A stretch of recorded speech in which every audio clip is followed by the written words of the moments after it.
सबको ठीक है। तो हिस्ट्री में हम लोग कहाँ पर थे, क्या कर रहे थे?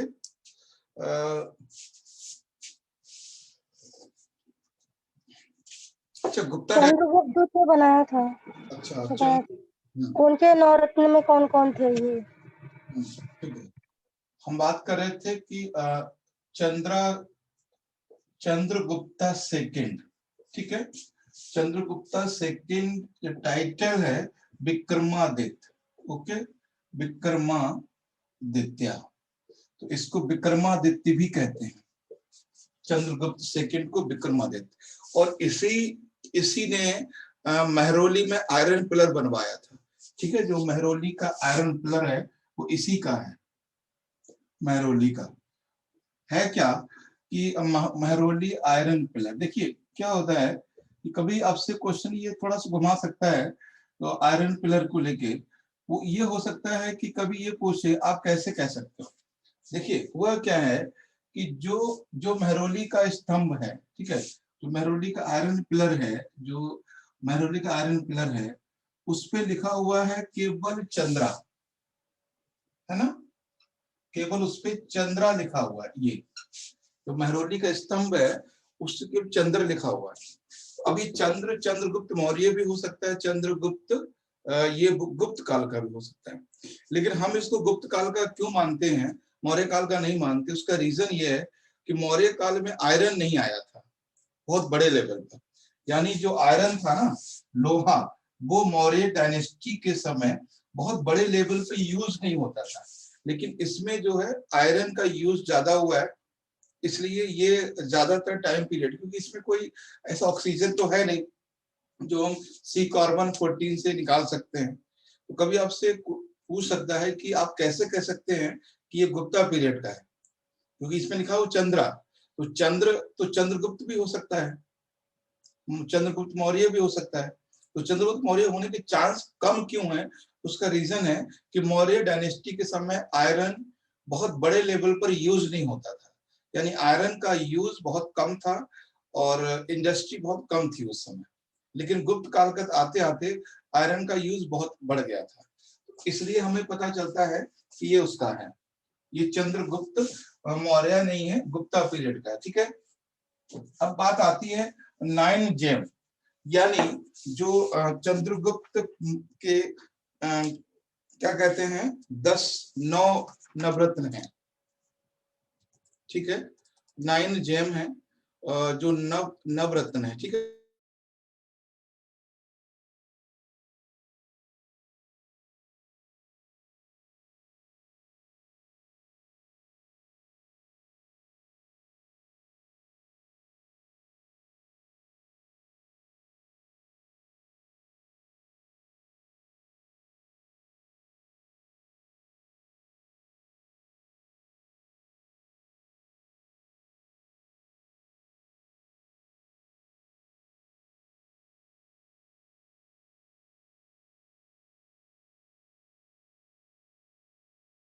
हाँ, हमने क्या बोला कि नवरत्न, गुप्त काल के जो नवरत्न उनकी बात करते हैं।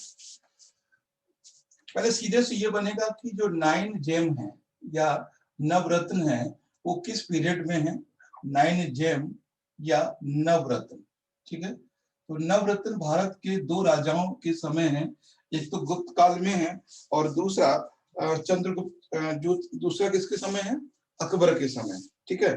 तो दो राजाओं के समय है। तो इसमें गुप्त काल में नवरत्न कौन कौन से वो समझ लीजिए, वैसे दो पीरियड में है, समझ गए आप। पहला तो गुप्ता डायनेस्टी में नवरत्न का कॉन्सेप्ट है, गुप्ता डायनेस्टी में, और दूसरा मुगल पीरियड में, ठीक है, मुगल पीरियड में। मुगल पीरियड अब आप जानते हो अकबर के समय।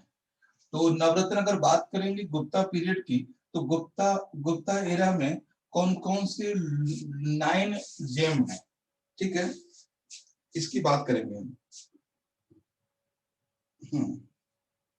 सबसे पहले है कालिदास, सबसे पहले है कालिदास। कालिदास के बारे में एक बात समझ लीजिए कि कालिदास को भारत का शेक्सपियर भी कहा जाता है, ठीक है।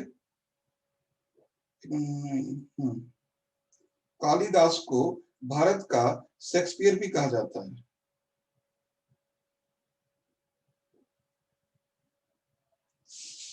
अच्छा, कालिदास की जो बुक है बहुत सारे, उन पर कुछ बात कर लेते हैं हम लोग। अक्सर क्वेश्चन पूछ लिया जाता है। देखो, कालिदास ने जितनी भी बुक्स लिखी हैं वो सारी की सारी संस्कृत में, पहली बार, ठीक है, संस्कृत में बुक लिखी है, और इन्हें भारत का शेक्सपियर कहा जाता है, भारत का कविराज, कवियों में कवि है ये, ठीक। तो कुछ इनकी बुक्स लिख लीजिए, ज्यादातर लोगों को आपको पता होंगी। जैसे पहली है मेघदूत, है ना, मेघदूत, मेघदूत वो बुक है जो अक्सर एग्जाम में पूछ ली जाती हैं, तो ये चीज ध्यान रखना है। मेघदूत। दूसरा है अभिज्ञान शाकुंतलम, अभि समझिए इसको, अभिज्ञान, एक मिनट, अभिज्ञान शाकुंतलम, ठीक है, शाकुंतलम, अभिज्ञान शाकुंतलम। तो जो बुक है कालिदास की, पहली है मेघदूत, दूसरा है अभिज्ञान शाकुंतलम, और तीसरा है रघुवंशम, ठीक है, सॉरी, रघुवंशम, रघुवंशम, रघुवंशम ये बुक है, ठीक है। और उसके बाद है विक्रम संभवम, विक्रम विक्रम संभवम,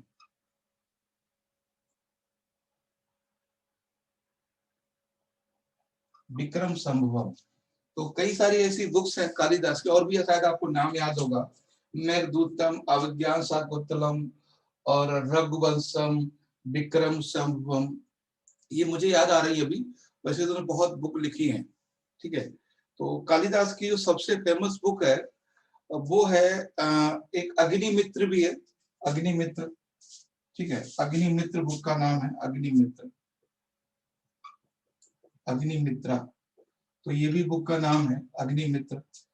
तो सबसे फेमस है वो है अभिज्ञान शाकुंतलम, ठीक है, कालिदास की सबसे फेमस बुक है अभिज्ञान शाकुंतलम।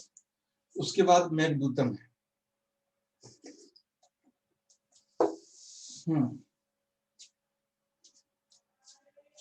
देखो, ये जो कालिदास है ये एक कवि है, मेरी बात समझिए। अब जो मैं कह रहा हूं मैं ध्यान समझिएगा। कालिदास हैं एक कवि हैं, पोएट हैं। इन्होंने जो कुछ भी लिखा है वो सारा का सारा कल्पना पर आधारित है, इमेजिनरी है, ठीक है।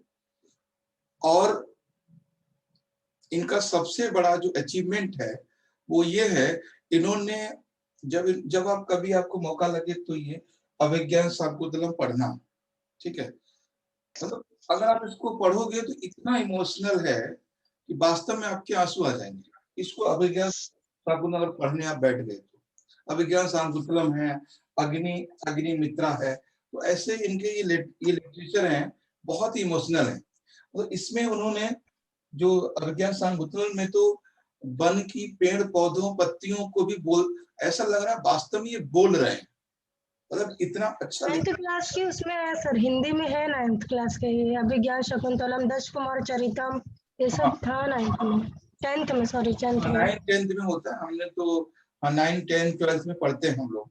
तो अगर इसको आप हिंदी से ज्यादा अगर आप संस्कृत में पढ़ते हो तो और अच्छा है।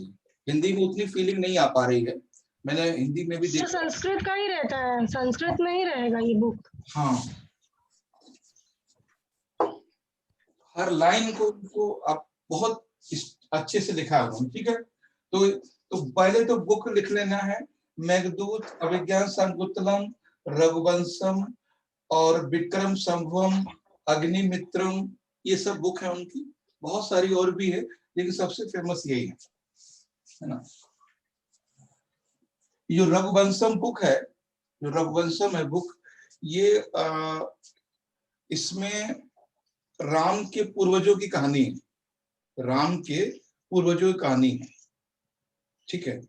और मतलब दशरथ के दादा की कहानी शुरू की है उन्होंने। दशरथ के दादाजी थे, दशरथ के पिता थे रघु, रघु के पिताजी थे गोपाल, तो गोपाल से कहानी उन्होंने शुरू की है। इसका माइक खुला हुआ है।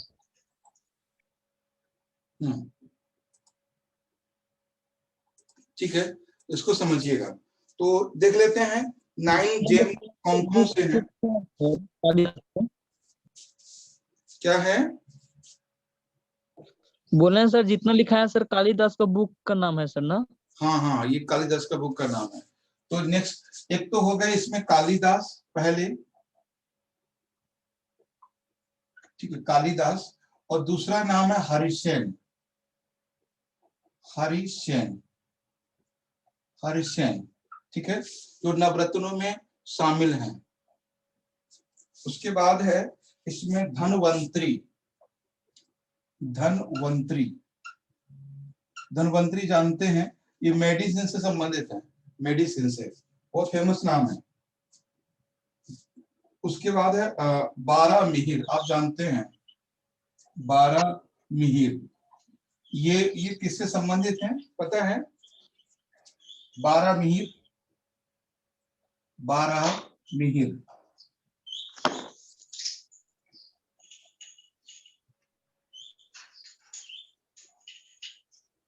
हम्म, 12 मिहिर एस्ट्रोनॉमी संबंधित, एस्ट्रोनॉमी, अंतरिक्ष विज्ञान। सबसे पहले इन्होंने ही दूरी मापी थी पृथ्वी और सूर्य की, ठीक है, 12 मिहिर में। तो ये हैं 12 मिहिर। और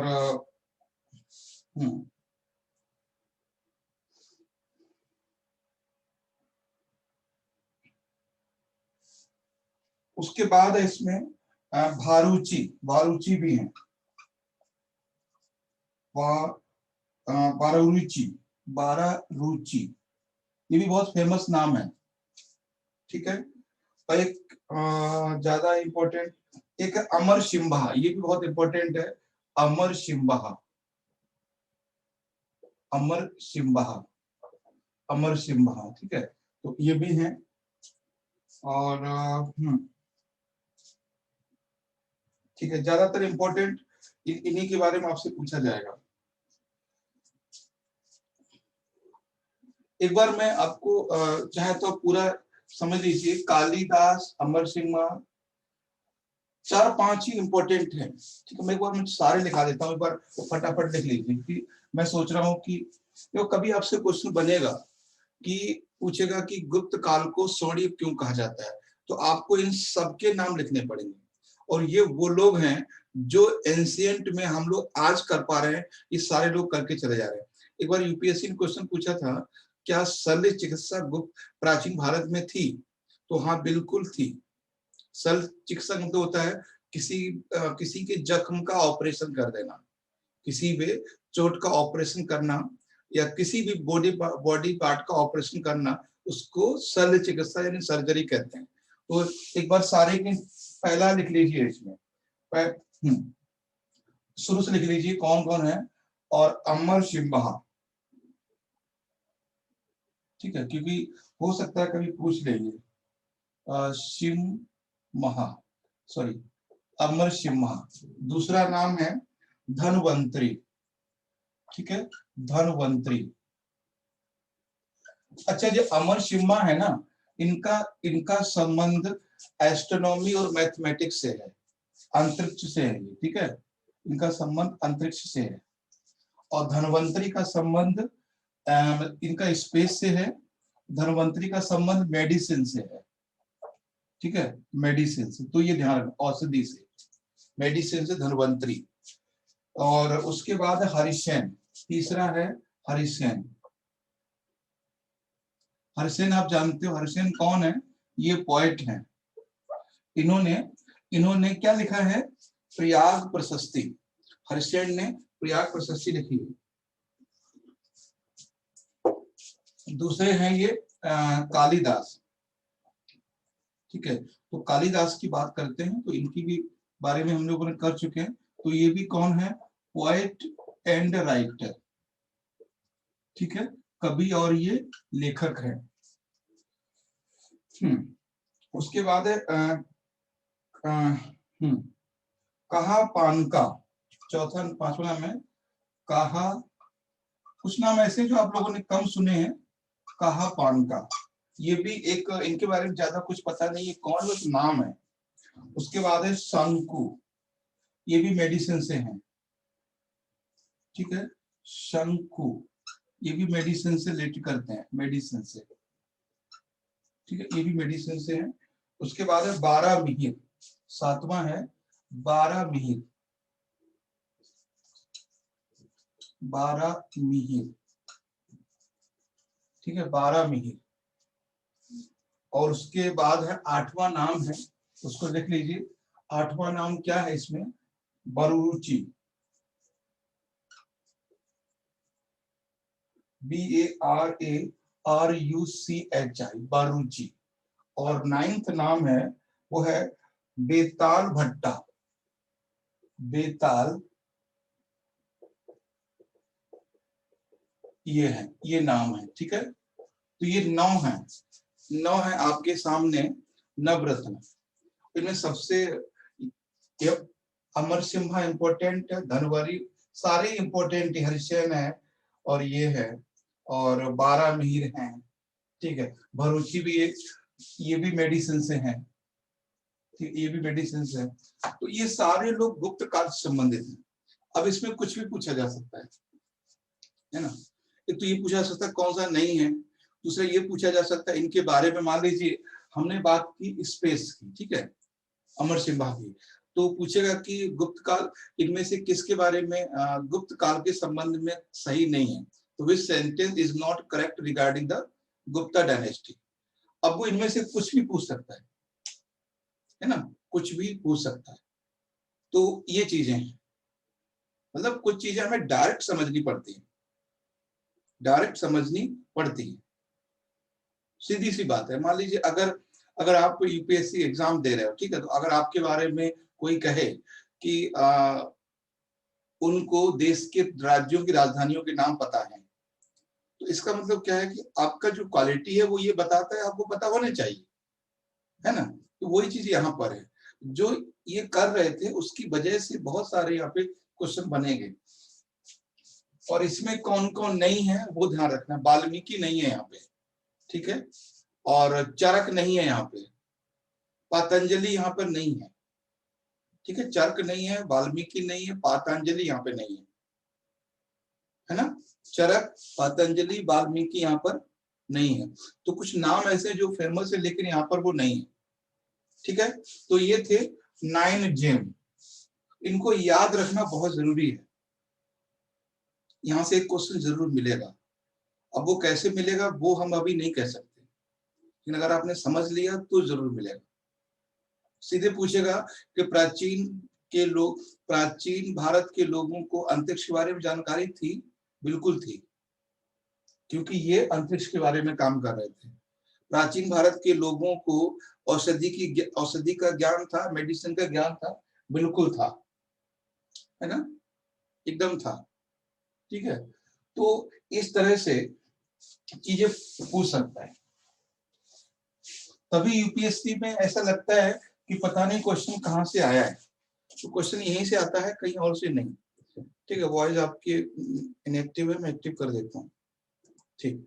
अब दूसरी बात आती है, ये तो हो गया चंद्रगुप्त सेकंड के बारे में, नवरत्न।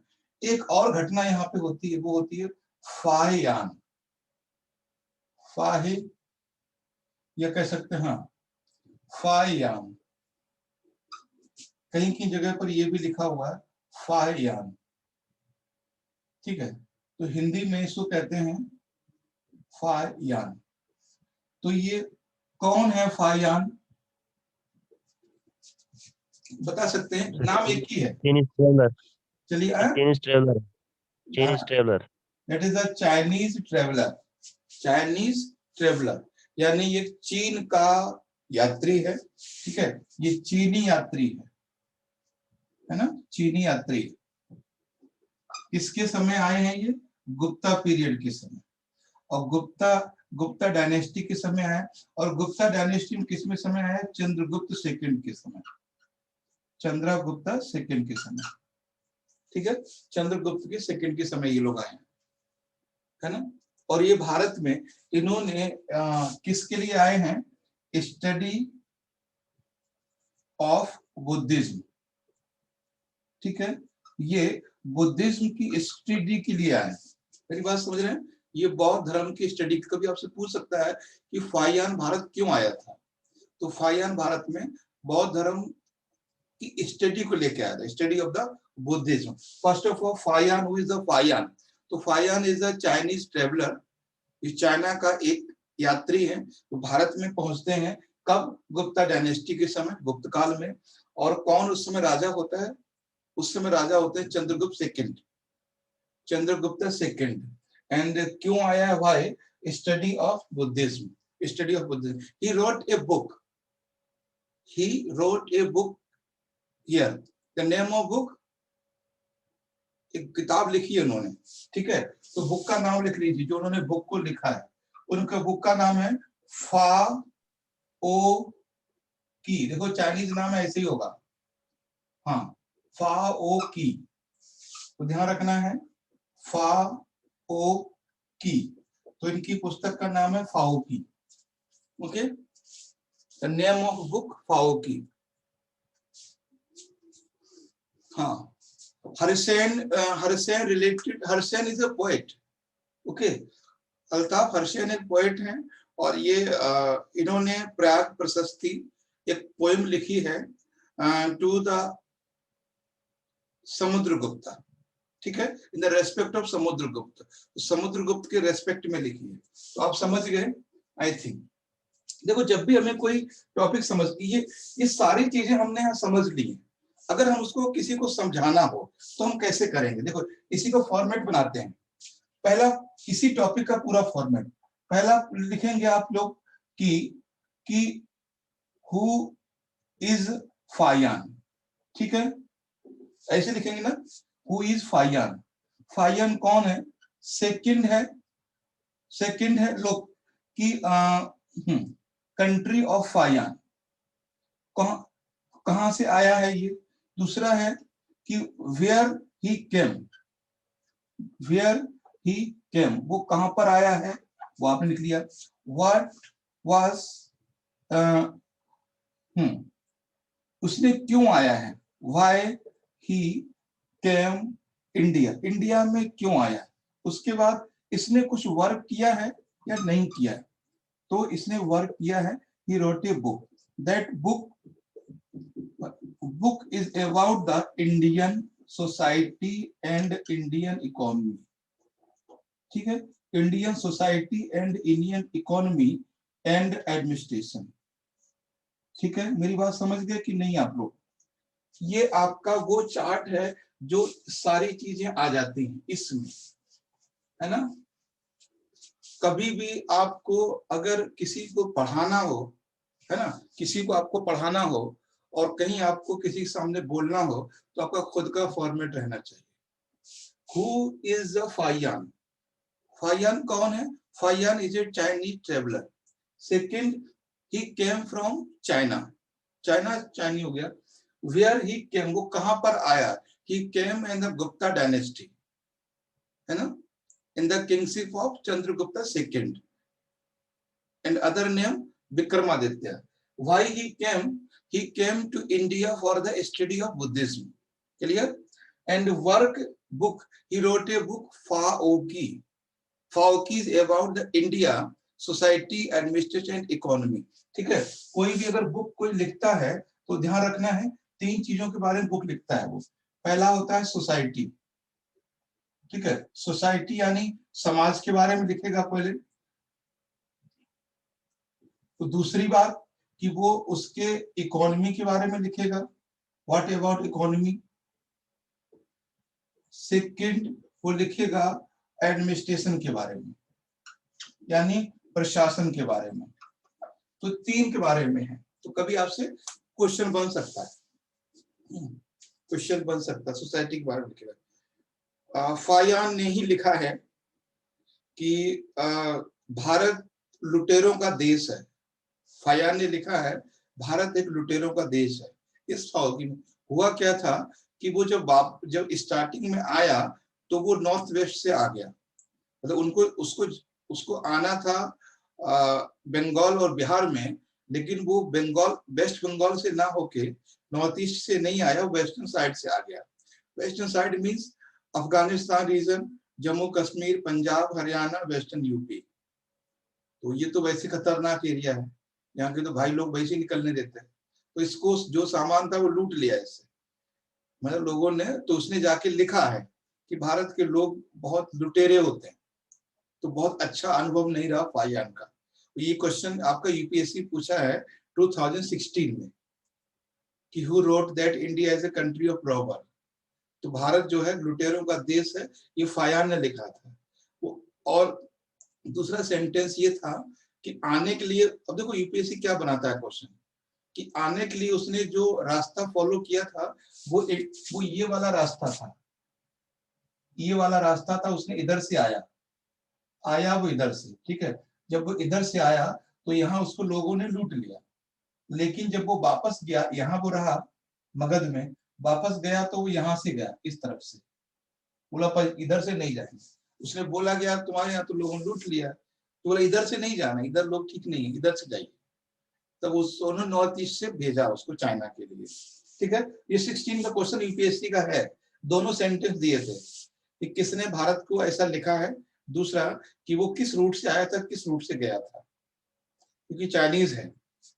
और ये आपको मैं बता दूं, इंडिया, मैंने शायद आपको बताया था कि इंडिया के जो लोग थे या इंडिया के जो राजा थे वो अपने कल्चर को लेकर बहुत सेंसिटिव थे, बहुत ज्यादा।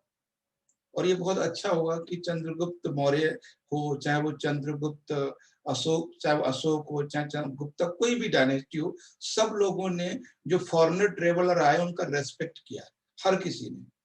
और ये बहुत अच्छा है कि जिस वजह से हम भारत को समझ पाए। हमें लगता है अगर ये फायान नहीं लिखता या ह्वेनसांग नहीं लिखता तो हम इतना नहीं समझ पाते, न चंद्रगुप्त के बारे में और न ही कुमारगुप्त के बारे में, न ही बुद्धिज्म के बारे में। और ये लोग आए, इन्होंने लिखा और अपने कंट्री में जाके उसको पब्लिश किया, ठीक है। तो वो वापस हमारे यहाँ लौट के आया, तो ये चीज थी, है ना। तो ये था आपका फायान के बारे में। अब पूरा मान लीजिए अगर आपको फायान के बारे में लिखना आ जाए 40 से 60 शब्दों में तो इजीली लिख सकते हैं आप, है ना, इन पॉइंट्स में। और ये पॉइंट आपके खुद के होने चाहिए, कभी गलत नहीं होंगे, कभी भी नहीं, ठीक है। तो ये था आपका चंद्रगुप्त सेकंड। तो आई थिंक समझ में आ गया। नेक्स्ट है इसमें कुमारगुप्त। कुमारगुप्त, गुप्ता डायनेस्टी में कुमारगुप्त। पहली बात, Kumaragupta is related to the Gupta dynasty, है ना। गुप्ता डायनेस्टी, गुप्ता डायनेस्टी से रिलेट करते हैं, है ना। और कुमारगुप्त के बारे में कुछ खास बातें बताइए। कुमारगुप्त के टाइम में एक यूनिवर्सिटी बना था। He founded a university. He found a university. Sorry. He found a university. The name is Nalanda. ठीक है, नालंदा। नालंदा, ठीक है, नालंदा। तो नालंदा यूनिवर्सिटी बनवाया है पहले। नालंदा यूनिवर्सिटी कहां पर है? ठीक है, देखिए, हाँ 3 यूनिवर्सिटी है इंडिया में, बिहार में। हाँ बिहार। तो मैं बता दूं भारत में 4 यूनिवर्सिटी है, 3 नहीं। पहला है तक्षशिला, समझिए, Takshashila, that is the first university of world, that is now in the Pakistan. दूसरी यूनिवर्सिटी है नालंदा, ओके, नालंदा। और तीसरी यूनिवर्सिटी है विक्रमशिला। विक्रमशिला, विक्रमशिला कहां पर है? और चौथी है बल्लभी, है ना, बल्लभी, बल्लभी यूनिवर्सिटी। तो 4 यूनिवर्सिटी बहुत फेमस है। मैं सबके बारे में थोड़ा थोड़ा बता देता हूँ, क्योंकि ये तो हम बताएंगे ही। आपको पता है कि एक चीज मैं आपको बताऊं कि तक्षशिला जो यूनिवर्सिटी है, फाउंडर कौन है ये नहीं पता अभी तक, ठीक है। इसके यानी ये किसने बनवाई है ये अभी तक कोई पता नहीं है, वो फाउंडर। इतना पता है इसके जो टीचर थे वो थे चाणक्य, है ना, जो चाणक्य या कौटिल्य वो हम जानते हैं। ये विश्व की पहली यूनिवर्सिटी थी, तो स्वतंत्रता से पहले हमारे देश में थी, या पाकिस्तान के पेशावर जिले में है। नालंदा आपको पता है बिहार में है, और इसको कुमारगुप्त ने बनवाया है, कुमारगुप्ता ने, ठीक है। और ये बस पूछेगा तो लोकेशन पूछेगा आपसे। एक बार बड़ा इंटरेस्टिंग था, क्वेश्चन आया था पीपीएससी का कि विक्रमशिला कहाँ है, और उसमें उन्होंने जिला पूछा है, ठीक है। तो बता सकते हैं विक्रमशिला कहाँ पर है, जिले का नाम बताइए।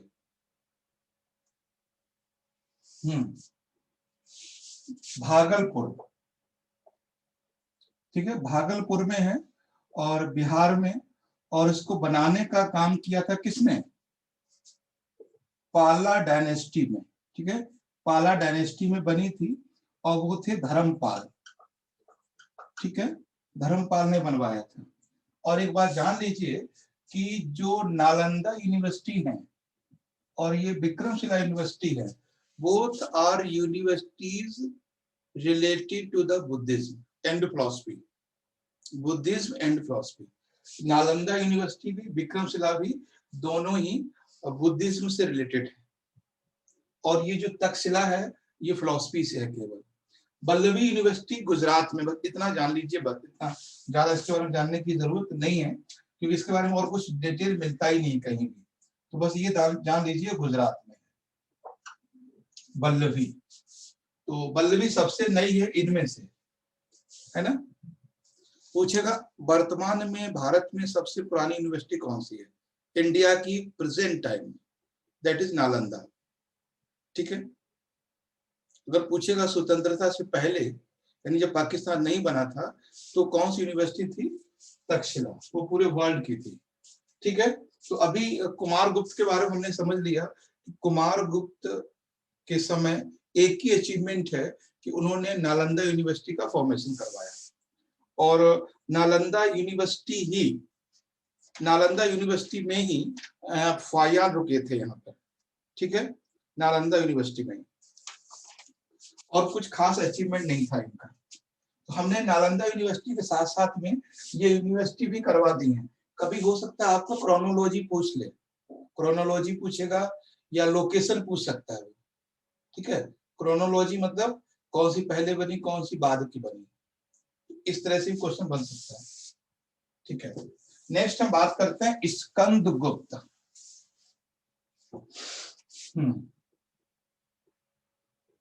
स्कंदगुप्त, ठीक है, स्कंदगुप्त। ये last great king of Gupta dynasty, ठीक है। ये गुप्ता डायनेस्टी का लास्ट अंतिम गुप्ता डायनेस्टी का ये अंतिम महान शासक है, ठीक है, स्कंदगुप्त। तो गुप्ता डायनेस्टी का महान शासक है, लास्ट है, ठीक है। तो ये चीज ध्यान रखना है, ये लास्ट है। और इसके बाद राजा कई हुए, है ना। स्कंदगुप्त को गणेश जी के दूसरे बेटे का नाम क्या है, उसका अवतार माना जाता है, कार्तिकेय, हाँ। तो इनको कार्तिकेय का अवतार कहा गया, कार्तिकेय, ठीक है, कार्तिकेय का अवतार कहा गया इनको, स्कंदगुप्त को। तो कभी आपसे क्वेश्चन पूछ सकता है कि किसको कार्तिकेय का अवतार कहा जाता है, तो वो है ये स्कंदगुप्त। ठीक है, अब बात करते हैं स्कंदगुप्त के बारे में। दो तीन बातें मोस्ट इंपॉर्टेंट है। पहली चीज, स्कंदगुप्त ने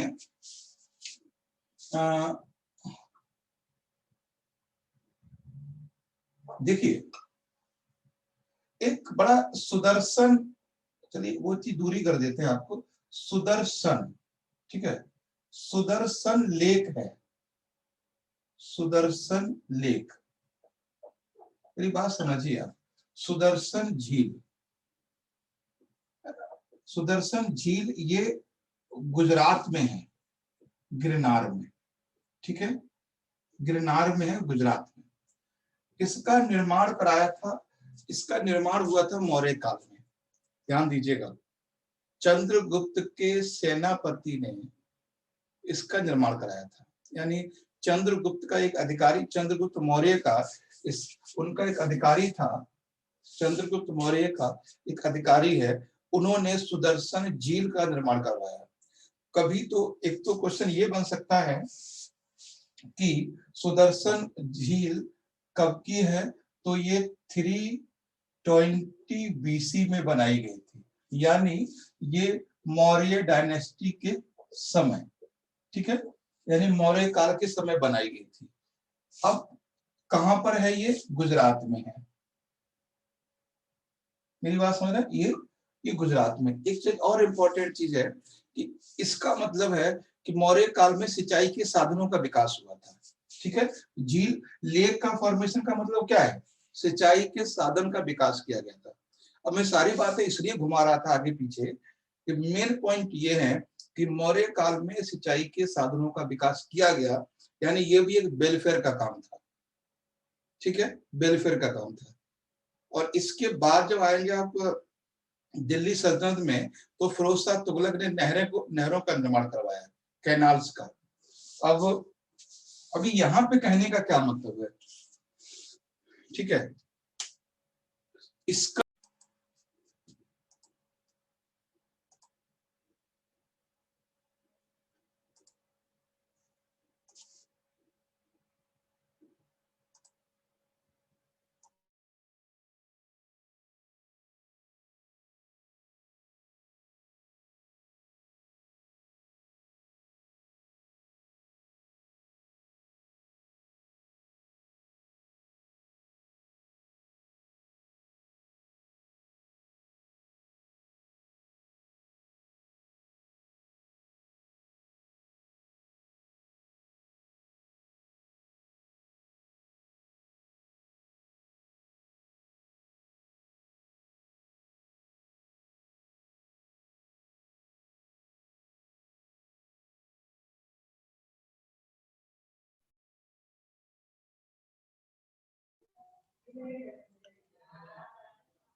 ठीक है, हम ये कह रहे थे कि ये सुदर्शन झील को यहाँ पे डिस्कस करने का क्या मतलब है, ठीक है। यहाँ पे डिस्कस करने का मतलब ये है कि जो स्कंदगुप्त है, इसने उस झील का पुनरुद्धार कराया, यानी रिनोवेशन करवाया। तो लिख लीजिए, इसने रिनोवेशन करवाया है, तो सुदर्शन झील का रिनोवेशन करवाया है, रिनोवेशन यानी पुनरुद्धार, ठीक है, जो जैसे लिखना चाहे रिनोवेशन। तो ध्यान से समझिएगा कि सुदर्शन झील का पुनरुद्धार यानी रिनोवेशन, यानी दोबारा से उसको ठीक करवाया था स्कंदगुप्त ने। स्कंदगुप्त के बारे में तीन बातें सबसे इंपॉर्टेंट है। पहली ये कि ये गुप्त काल का सबसे अंतिम महान शासक है, ठीक। दूसरी बात कि इसने सुदर्शन झील का पुनर्निर्माण करवाया, यानी पुनरुद्धार करवाया, निर्माण नहीं, पुनरुद्धार। दूसरी बात।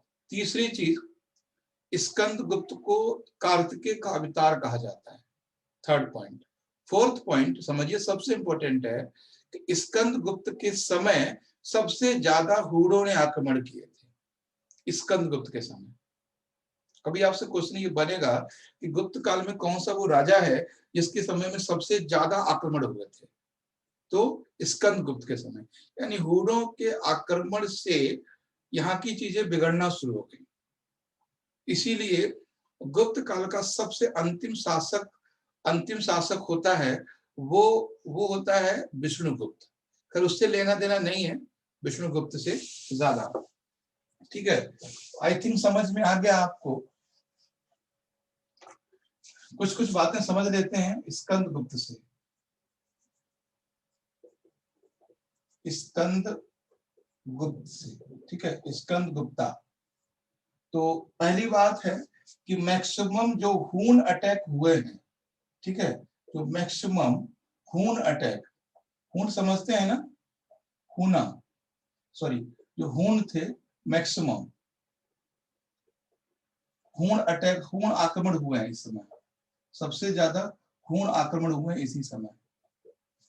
ठीक है, उसके बाद कि इसको क्या सर हून अटैक क्या है? हून अटैक, हून अटैक आपने एक कहानी सुनी होगी। जो हूण थे वो लोग कजाकिस्तान, किर्गिस्तान, उज्बेकिस्तान एरिया से आए थे। उज्बेक थे एक्चुअली, है ना, हूण, जिसको पिंडारी कहते हैं। पिंडारी, क्या बोल रहे हैं सर? नहीं सुनाई दे। है ना। तो जो हूण हैं उनके बारे में बात करें। अरे सुनो, सुनाई दे जाएगा। हूण कजाकिस्तान, किर्गिस्तान के लुटेरे हैं जो भारत में गुप्त काल के समय से आ रहे थे। जो पिंडारी हैं, हूणों को पिंडारी ही कहा जाता है। पिंडारी का आक्रमण, ये आपने बाहुबली मूवी में देखा था। तो ये वही लोग हैं जो हूण हैं। हूण एक तरह, देखो क्या हम बताते हैं कि जो पाकिस्तान से पश्चिम वाला एरिया था, खासकर कजाकिस्तान, उज्बेकिस्तान, तुर्कमेनिस्तान, ये जो पहाड़ी एरिया, वहां के ये लोग हैं। ठीक है, और ये भारत में उत्तर पश्चिम से अटैक करते हैं। भारत में इसको पिंडारी कहा जाता है। ठीक है, एक सलमान खान की मूवी भी आई थी, वीर, सुनी हुई, देखी होगी आपने, वीर मूवी। जी सर। वो यही है, जो वीर है, जो एक्टर बनता है वो इन्हीं के खिलाफ लड़ता है, हूणों के, है ना। हूणों को ही पिंडारी कहा गया है। और सबसे ज्यादा आक्रमण गुप्त काल में शुरू हुए थे। भारत पर सबसे पहले विदेशी आक्रमणकारी ये हूण है, सबसे पहले।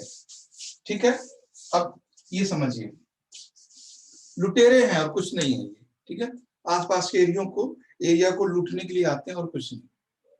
अब मैं आपको बताता हूं कि कई चीजें जो भारत में नई शुरू हुई।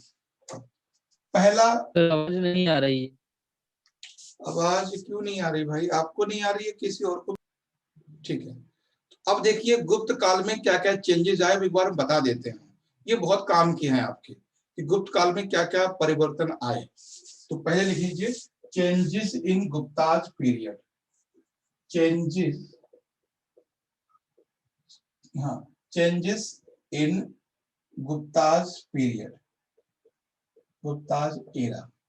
भारत में क्या क्या परिवर्तन आए गुप्त पीरियड में, ये बहुत इंपॉर्टेंट चीज है जो आपको समझना है। पहला चेंज आया कि एक प्रथा शुरू हुई, सामंतवाद, रीजनल, इनको कहते हैं रीजनल पावर। ठीक है, सामंतवाद। ठीक है, सामंतवाद। अब सामंतवाद क्या है? इसको हम कहते हैं रीजनल पावर। इसी समय शुरू हुआ था, ध्यान रखना। अब देखो होता क्या है सामंत, जैसे मान लीजिए ये एरिया है पूरा, है ना, यहाँ पर राजधानी है, जहां पर राजा बैठता है। ठीक है, जहां पर चंद्रगुप्त सेकंड या कुमारगुप्त, स्कंदगुप्त बैठता है। अब हुआ क्या, इन लोगों ने आसपास की जो एरिया थी, छोटे छोटे जगह थे, वहां पर अपने अधिकारी नियुक्त कर दिए। ध्यान दीजिएगा, जो सेंटर है उसने अपने आसपास के एरिया में अपने अधिकारी या कह सकते हैं प्रतिनिधि, रिप्रेजेंटर्स, ठीक है, रिप्रेजेंटर यानी प्रतिनिधि। अब इनके साथ जो गलत हो गया वो ये था, इस समय गलती क्या हो गई, गलती ये हो गई, अब तक जो यहाँ शासक बनाए जाते थे इससे पहले वो राजघराने से होते थे। अब तक जो शासक बनाए जाते थे यहाँ पर वो राजघराने के होते थे और राजाओं का उन पर नियंत्रण रहता था। अब क्या हुआ कि यहीं के किसी लोकल को वहां का सामंत नियुक्त कर दिया गया, रीजनल किंग। और यहाँ पर मिस्टेक ये हो गई राजा से, इन लोगों को उसने रेवेन्यू और पुलिस दोनों का अधिकार दे दिए, यानी न्याय और राजस्व दोनों के अधिकार दे दिए। ठीक है, तो ध्यान रखना है, सामंत को जस्टिस यानी जुडिशरी यानी न्याय और राजस्व यानी रेवेन्यू दोनों के अधिकार दे दिए गए। ठीक है, दोनों के अधिकार दे दिए गए। पहले तो ये वंशानुगत नहीं थे, लास्ट में ये वंशानुगत हो गए, यानी पीढ़ी दर पीढ़ी हेरिडेटिक हो गए ये। ठीक है, वंशानुगत यानी उन्होंने कहा कि बाई बर्थ हो गए, ये बाई बर्थ, जन्म पर आधारित। तो समझ गए सामंत कौन है। सामंत गुप्त काल में छोटे छोटे स्थानीय राजा हैं और जिनके पास राजा ने न्यायिक अधिकार यानी जुडिशरी पावर और साथ में फोर्स यानी पुलिस पावर दे रखी। अब इससे क्या हुआ, इन सामंतों ने खुद को बहुत मजबूत कर लिया। धीरे धीरे इन्होंने अपना अधिकार बढ़ाना शुरू कर दिया। जब इन्होंने अपना अधिकार बढ़ाना शुरू किया तो धीरे धीरे जो केंद्र की सत्ता थी वो क्या होने लगी, कमजोर होने लगी, है ना। धीरे की सत्ता कमजोर होने लगी। जब ये कमजोर हो गई तो विदेशी आक्रमण आसानी से होने लगे। ठीक है, तो सामंतवाद गुप्त काल की सबसे बड़ी भूल थी, सबसे बड़ी। तो ये ध्यान रखना है, सामंत क्यों बनाए गए, क्योंकि स्थानीय सेवाओं को देखने के लिए। लेकिन उन्हें अधिकार इतने मिल गए कि उन्होंने राजस्व को गलत तरीके से वसूला और खुद को मजबूत कर लिया। सेना रखी अपने पास, और वो सेना रखी, बोली उन्होंने ये था कि सेना आप रखिए, जब जरूरत पड़ेगी तो हम सेना का इस्तेमाल करेंगे। लेकिन जो ये राजा थे, इन्होंने सेना को बढ़ाते चले गए। एक समय ऐसा आया इन्होंने इसी पे आक्रमण कर दिया। ठीक है, तो ये था, इसको बोलते हैं रीजनल पावर एक्सपेंशन या डिसेंट्रलाइजेशन ऑफ पावर। जो पावर का है वो डिसेंट्रलाइजेशन हो गया। तो ये यहां पर चेंजेस आए, पहला। ठीक है, सामंत वाला कॉन्सेप्ट क्लियर है, क्यों आया, क्या इसका प्रभाव हुआ। जी सर। ओके, ठीक है। Yes sir. अब हम नेक्स्ट पॉइंट पे आते हैं, यहां पर है ना, ओरिजिन ऑफ वेरिएट कास्टिज्म, यानी कई जातियों का उदय हुआ। Origin of caste, origin of caste, बहुत सारी जातियों का यहां पर विकास हुआ। इसी समय एक जाति है कायस्थ, सुना होगा आपने, जिन्हें आजकल श्रीवास्तव कहते हैं। तो कायस्थ जाति का यहीं पर उदय हुआ। तो बहुत सारी यानी जातियां बहुत ज्यादा होगी। दो जातियों की विशेष हम बात करेंगे। तीन चीजें समझ में आती हैं यहाँ पे कास्ट को लेकर। पहला तो कायस्थ जाति थी, वो इसी समय आई। ठीक है, कायस्थ जाति, इसको हम लोग कहते थे उस समय, क्या कहते थे उसको, मुनीम, और भी कुछ नाम होगा।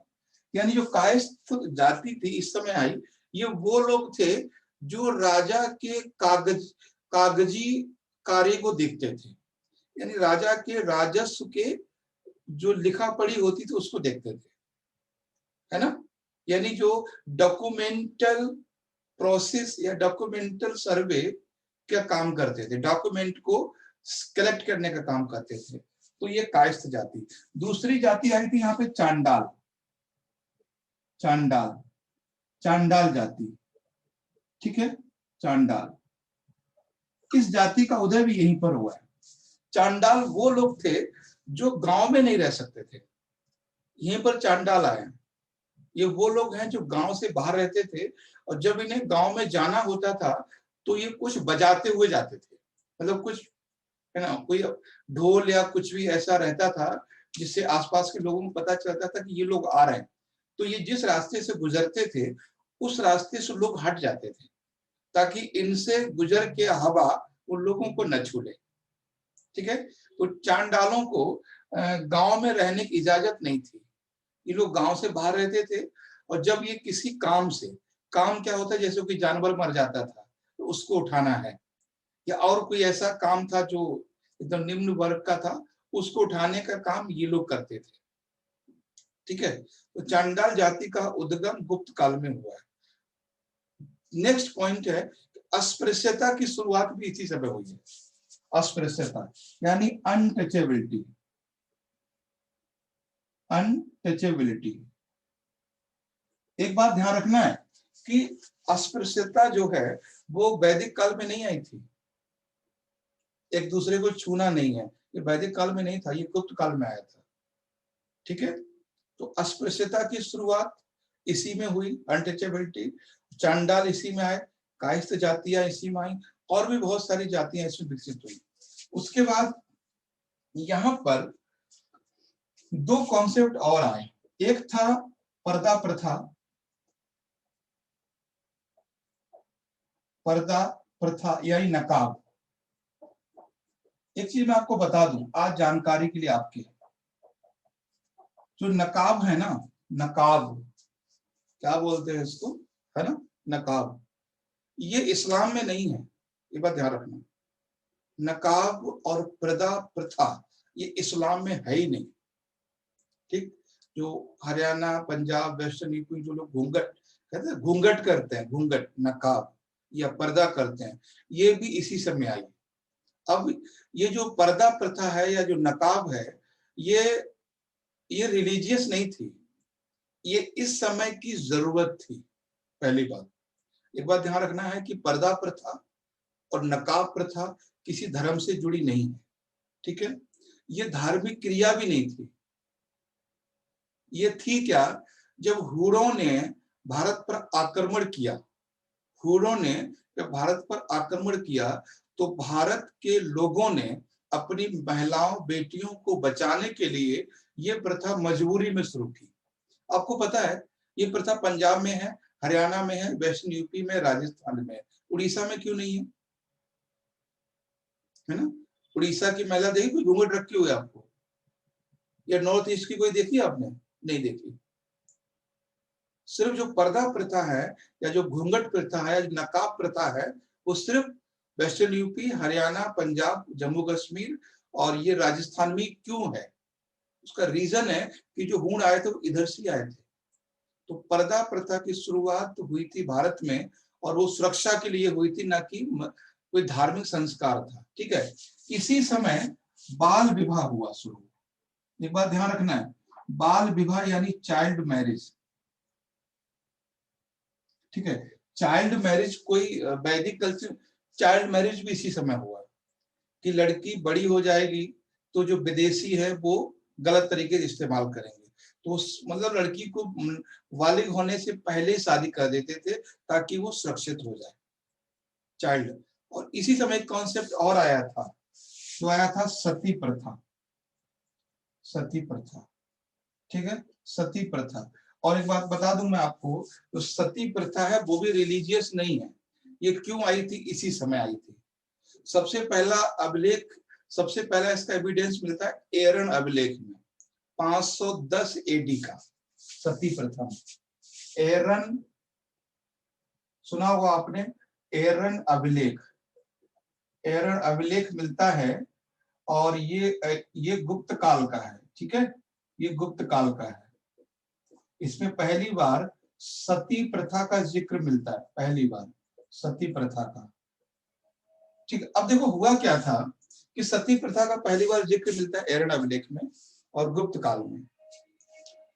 सेम कहानी आप समझ गए होंगे कि जब कोई किसी स्त्री का पति युद्ध में शहीद हो जाता था, है ना, या समय से पहले मर जाता था, तो उस महिला का गलत इस्तेमाल ना हो, या वो महिला कहीं गलत चलन में ना पड़ जाए, या कोई विदेशी उस पर गलत नजर ना डाले, इसके लिए उस ऐसा संस्कार बनाया गया कि जब पति मर गया तो उसको भी उसके साथ ही दफन कर दो, मार दो।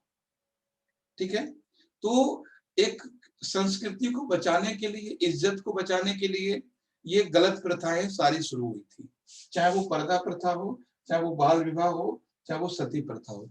ये सभी प्रथाओं की शुरुआत गुप्त काल में हुई, और गुप्त काल में होने की वजह था विदेशियों का आक्रमण, उनसे बचाने के लिए। ठीक है, तो ये था आपका पूरा जो यहाँ पे चेंजेस आए। कास्टिज्म को बढ़ावा मिला, कई सारी जातियां शुरू हो गई, और बाकी हमने बता दिया था आपको कि इनका जो है रिलीजियन कल्चर में क्या हुआ, अवतारवाद शुरू हो गया। ठीक है, अवतारवाद है ना, अवतारवाद आप जानते ही हैं कि भगवान जो थे वो अवतार माने जाने लगे, और यहीं पर अर्धनारीश्वर कॉन्सेप्ट आता है। अर्धनारीश्वर, अर्धनारीश्वर, ठीक है, यहीं पर आता है। अर्धनारीश्वर का मतलब ये है कि शंकर जी की मूर्ति एक तरफ मेल है और एक तरफ फीमेल है, आपने देखा होगा वो। ठीक है, एक तरफ फीमेल है, तो ये आपको मूर्ति अक्सर, हमें लगता है कि ज्यादातर अक्सर देखने को मिल जाती है ना, अर्धनारीश्वर की मूर्ति।